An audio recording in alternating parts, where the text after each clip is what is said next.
If you are in these gaming streets for a while, you know that the PlayStation community is known for a number of things.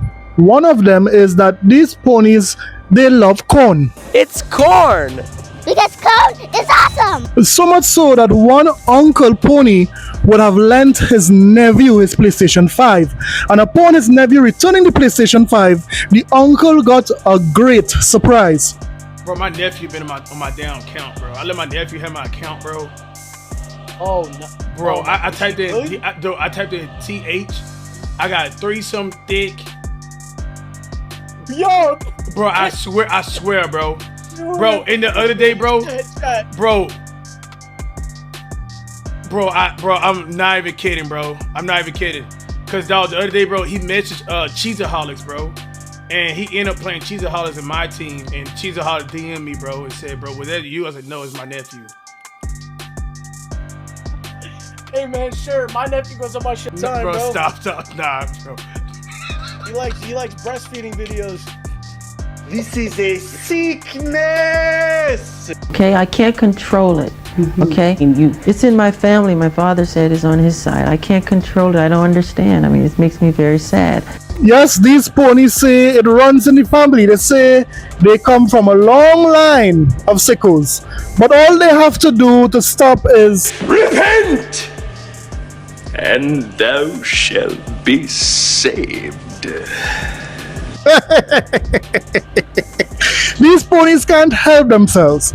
Another thing the PlayStation community is known for is having a very, very toxic fan base. Yes? Now, why do I say that? You see, just recently, a PlayStation fan, a past pony, would have gone viral for saying that he was wrong about Xbox. Yes? Xbox showed this past pony the light. You know, I've been part of PlayStation since I was a child. It's the brand that I grew up with. It's where all my gaming memories lie. It is. It's PlayStation has always been home to me. But so I've never really been part of the Xbox ecosystem. Anyway, this all changed recently when my beautiful, amazing wife surprised me with a Series X. So I hooked up this bad boy, the Series X, and well, as much as I went into it with a very biased PlayStation mindset of PS5 for life, which is ridiculous, I know. This thing really surprised me. And I'm not afraid to admit that I was wrong. This is sort of the best thing out there right now in console space. And that includes the Pro. I beg your pardon. I beg your pardon. It's phenomenal. The Xbox Series X is phenomenal, and as a PlayStation fan, I can say confidently this is incredible. Yes, a Sony fan would have changed his mind about Xbox, and now he loves Xbox. I will link his entire video in the description below. But because he was a past pony, because he came from the PlayStation community, these ponies are not having any of it. He can't even give his opinion on how he feels about the Xbox. These ponies are attacking him with full force. You can't go anywhere, man. That's what they are saying. You can't leave PlayStation. These guys are toxic. Yes, we had a podcast about him. He was one of the topics, and later on he did send me a message from that podcast. Listen to what he said. Bloody mental. Watching you guys talk about it made my day. It's been crazy. I didn't make it to gain views. It wasn't really planned. I was just talking from the heart about my experience. The Xbox community have been outstanding too. I've had so much love from them as they have embraced me with open arms. Never in my life as a gamer have I felt such a strong sense of community. It's really special. Meanwhile, the toxicity from the Sony side has been beyond belief. But that's life. I just played Halo for the first time and I'm totally mind blown and kind of hate myself for missing out. once I played it, I had to make a first impression video on Halo, which I dropped today. Anyway guys, fantastic video. Feel free to add me. I love to party up sometime. So yes, right now the PlayStation community is attacking this man with full force simply because he's saying that he loves Xbox too. Wow. This is to show you how toxic the PlayStation community is currently. But that is why I am here to discipline these ponies and jabronis, to let them know to sit down and shut up. Yes, but today we are going to talk about Mark Cerny. You see, during the podcast that I had on Friday, I realized that Mark Cerny, he lied. I realized that no one is talking about the contradiction that I would have picked up during that podcast. We're going to talk about it. We will also talk about how the PlayStation 5 Pro has been beaten by the Xbox Series X. Yes, we'll talk about that and much more. So you know what? Let's get it. This is a sickness! Let's get it. So before we continue the video, guys, please consider hitting the like and subscribe button. When you do that, of course, you get the best Xbox content. Of course, we give you Xbox news, we give you some Nintendo news, and we give you that Sony discipline. Yes, that Sony pony salt. We have it fresh, coming straight out of the cooker. So if this type of content interests you, please consider subscribing. Now let's get back to the video. Over the years, both Sony and their fans would have boasted about having the #1 selling console of all time, which is the PlayStation 2. Yes, these guys would have bragged about having the #1 console ever. Well, it just so happened that the Nintendo Switch is about to take the crown, yes. And despite what Sony is doing, finding 5 million consoles in their backyard to try to ward off the Nintendo Switch, the Nintendo Switch has already made massive headway when it comes to the United States. Because according to one report, the Nintendo Switch has taken the lead when it comes to the amount of consoles sold in the United States. Yes, currently the Nintendo Switch is the #1 console sold of all time in the United States, taking the crown from the PlayStation 2. So yes, Nintendo being the #1 console sold with the Nintendo Switch ever of all time is imminent, despite of what Sony is trying to do. What do you think about the Nintendo Switch doing it? Do you think it's possible? Do you think these ponies will be crying they no longer have the #1 selling console? They will now be #2? Let me know in the comment sections below. Let's get into the meat and potatoes of this discussion. When the PlayStation 5 Pro was announced, Mark Cerny made a point by saying that the purpose of the PlayStation 5 Pro was to prioritize performance, right? Because 2/3 of their gamers was choosing performance over graphics. So the PlayStation 5 Pro would have, given their players more performance. This is what he said.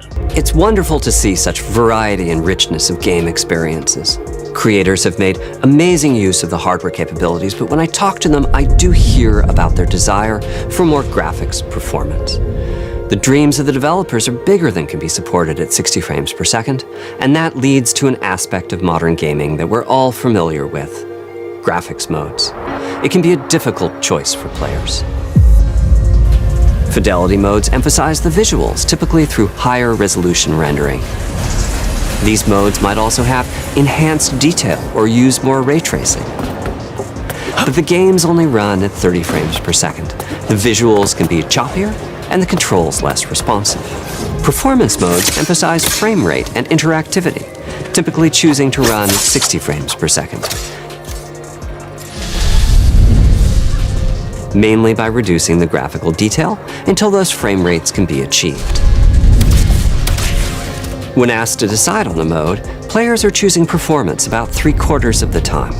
Removing that decision, or at least narrowing that divide, is one of the key targets for PlayStation 5 Pro. Yes, you heard him, man.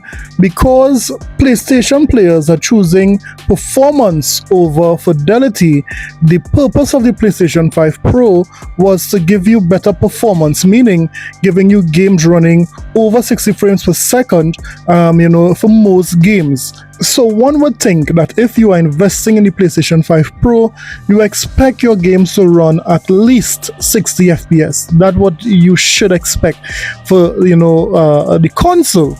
Well, it just so happened that even that the PlayStation 5 Pro is not giving you with some of the games, because look at this. Look at how the Xbox Series X is outperforming the PlayStation 5 Pro. You heard me right. Not the PlayStation 5, but the PlayStation 5 Pro. Look at this. Gameplay does admittedly become increasingly tricky to sync up exactly. Alas, it's also hard to ignore the lingering drops on Pro. We're still seeing lurches to 45 FPS.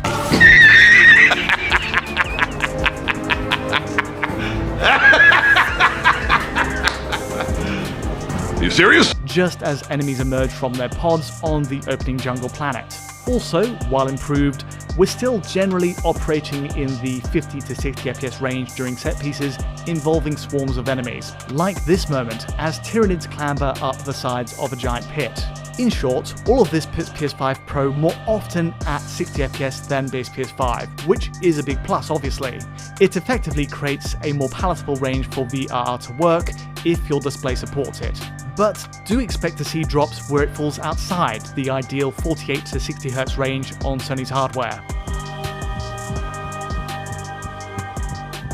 There's one further caveat to speak on. It's an exceptional moment, but the handling of the infamous Ripper Swarm set piece in Mission 2 still struggles on PS5 Pro. Unfortunately, Space Marine 2 puts demands on PS5 Pro here that are not solved by a 45% boost to GPU power, nor the offering of PSSR as an upscaler. In facing a huge swarm of enemies, similar to the rats in A Plague Tale Requiem, PS5 Pro only ekes out a small performance gain over base PS5. The frame rate oscillates between 40 to 60 FPS, which is an improvement on the dips below 40 we had before, but it's not enough.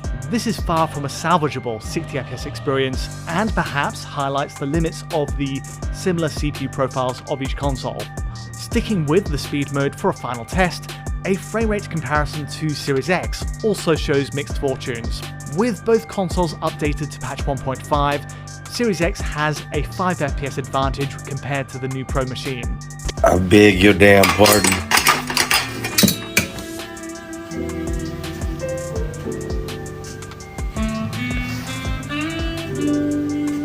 It's a pretty clear-cut advantage for Xbox here.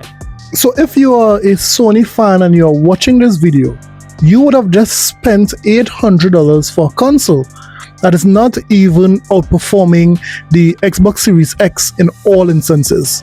So there are certain parts in Space Marine 2 where the PlayStation 5 Pro does outperform the Xbox Series X, but it should not have any conceivable reason why the Xbox Series X is able to outperform the PlayStation 5 Pro. But we are seeing this is happening right in front of our eyes. I mean, any pony should be outraged by what they are seeing here. But it just so happened that, Mark Cerny is saying is not really performance we are going after. We're really going after graphics. With PS4 Pro, it was very much like we're going to target 4K displays. Here it seems much more like you're achieving an enormous improvement in the power level of that console. But did you have a certain kind of game experience in mind to deliver to players when you were designing this console, or was it like we're going to achieve big power improvements and the developers are going to show players what that looks like? It's a mid-generation release, so really the target is better graphics. Gotcha. Gotcha. But guys, isn't that a contradiction? Didn't Mark Cerny said in the reveal of the PlayStation 5 Pro that his focus was the performance, giving you the best of both worlds, which is giving you the performance and giving you the fidelity? Now he's saying the focus is graphics. So we caught him. We caught Mark Cerny and Sony selling the PlayStation community dreams. So there you have it. Well, there we unlocked something that no one is talking about. We have Mark Cerny is saying one thing and then in another interview saying another thing, talking out the both sides of his mouth. Wow. Now let me hear what you thought about everything that was said today. How do you feel about the Xbox Series X outperforming the PlayStation 5 Pro? Wow. Now we can really say that Sony really had to make this new console to finally catch up to the Xbox Series X. Well, let me hear what you thought about it in the comment sections below. Don't forget to like and subscribe for more videos. I'll see you guys in the next one. Later.